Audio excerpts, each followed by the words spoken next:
धोने वाली बहू। शादी के पहले से ही विभा को कपड़े धोने का बड़ा शौक था। कभी नल के नीचे तो कभी तालाब के पास। अरे मेरी नीली वाली लुंगी नहीं दिख रही है। विभा की अम्मा, कहाँ रखी है लुंगी? अरे वो तो विभा ने परसों ही धोकर रखी थी आपकी अलमारी में, देखो वहीं होगी। वो ना मैंने आज धो दी, मुझे लगा कि गंदी हो गई होगी। अरे कैसे गंदी हो गई थी? उसे तो मैंने पहना भी नहीं। हे भगवान, इस लड़की के कपड़े धोने की आदत से परेशान हो गया हूँ मैं। जितना तो घर में राशन नहीं आता, उससे कहीं ज्यादा डिटर्जेंट पाउडर का खर्चा है। इसकी शादी करवा दो, शादी जाए अपने घर में ही करे काम, फिर चाहे घर के कपड़े धोने हो या पूरे गांव के। हाँ ठीक बोल रही हूँ, देखता हूँ मैं कोई लड़का। वो दिन भी आ जाता है जब विभा को देखने लड़के वाले आ जाते हैं। लड़की मुझे अच्छी लगी। होने वाली सास कहती है, बेटी अगर कुछ पूछना है तो पूछ लो। वैसे तो हमारी लड़की बहुत ही शर्मीली है, जो बोल दो वो मान लेती है, इसे क्या पूछना होगा।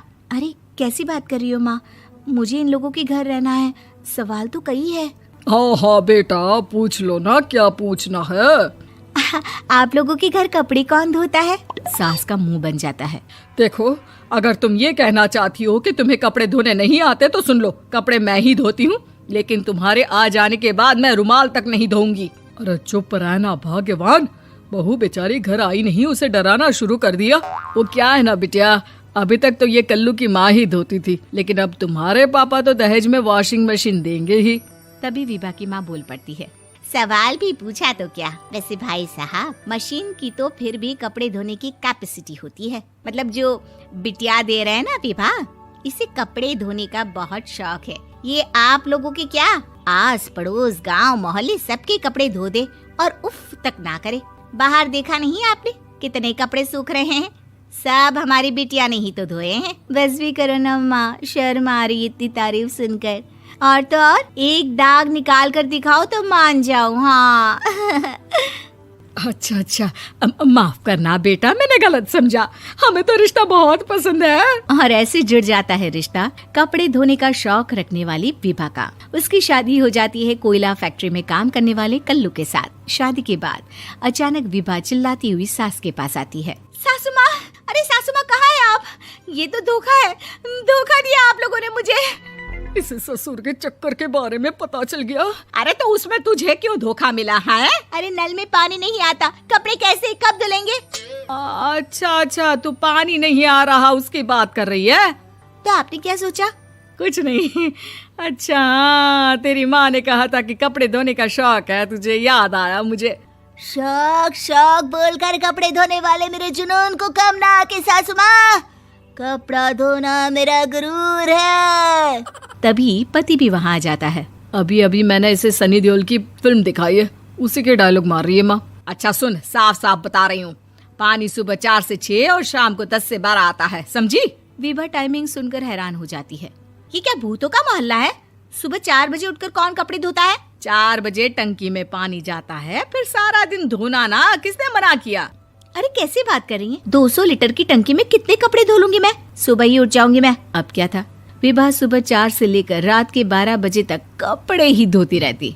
एक रोज सास पड़ोस से निकलकर कहीं जा रही होती है कि साथ वाली कहती है, हाँ कल्लू की माँ, जरा ये बताओ कि 2 साड़ी है, 2 ब्लाउज और एक पेटीकोट और एक नाड़े वाला लंबा कच्छा। हाँ तो? अरे तो क्या, कितना लोगी धुलाई ये बताओ। धोबन दिख रहे हैं हम क्या? हमारे पति सरकारी नौकरी से अभी अभी रिटायर हुए हैं और बेटा सुपरवाइजर है कोयला फैक्ट्री में। धोबन समझ रखा है हमें?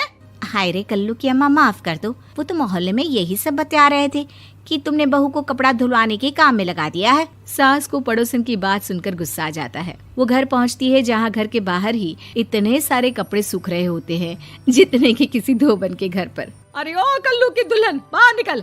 माँ जी यहीं आ जाओ, बाथरूम में चादर धो रहे हैं हम। अरे अभी हम धोते हैं, तुमको बाहर निकलो। ये आस पड़ोस वाले बोल रहे हैं कि हम बहू से कपड़े धुलवा कर उसे कपड़ा धोने वाली बना दिए हैं। अरे छोड़ो ना माँ जी, किन लोगों की बातों में आती हो? आस पास के लोगों का तो काम ही होता है कि वो किसी तरह सास बहू को लड़ा दे। बहू सारे घर के कपड़े धोती है, ये क्या कम है? बोलिए। सास को भी लग जाता है कि वो बहू का ये सनकीपन नहीं छुड़वा सकती, इससे अच्छा है कि खुद ही चुप हो जाए। एक रोज सास और बहू मंदिर जाते हैं, जहाँ सास की साड़ी वहाँ खड़ी भीख मांगने वाली से मिलती है। माँ जी क्या बात है, आपकी साड़ी उस भिखारन से कितनी मिल रही है ना? हाँ हाँ देखो तो, दोनों की साड़ी मिल रही है। क्या बात है कल्लू की अम्मा, तुम खुद को तो अफसर की बीवी बताती हो और ऐसी सिंपल सी प्लेन साड़ी पहनकर घूमती हो। सिंपल और प्लेन नहीं है ये साड़ी। तो क्या सोने के धागे से फूल बने हैं? कुछ भी सासू माँ, कुछ भी। हाँ बने थे इस साड़ी में सोने के धागे से फूल। मेरे पति लेकर आए थे मद्रास से स्पेशली मेरे लिए 10,000 की। ताहे भाई साहब इस भिखारन के लिए भी सेम टू सेम साड़ी लेकर आए होंगे 10,000 की। सास उस वक्त तो कुछ नहीं कहती, लेकिन बहू के साथ घर आती है और अलमारी से एल्बम निकाल कर लाती है। ये साड़ी देख रही है, ये वही साड़ी है जिसे मैंने अभी पहना था। इस साड़ी में ये जो चमकदार फूल दिख रहे हैं ना, ये सोने के धागों से काटे गए हैं। लेकिन तू लोकल वॉशिंग मशीन ब्रश से घिस घिस कर सारे फूलों को निकाल कर साड़ी प्लेन कर दी।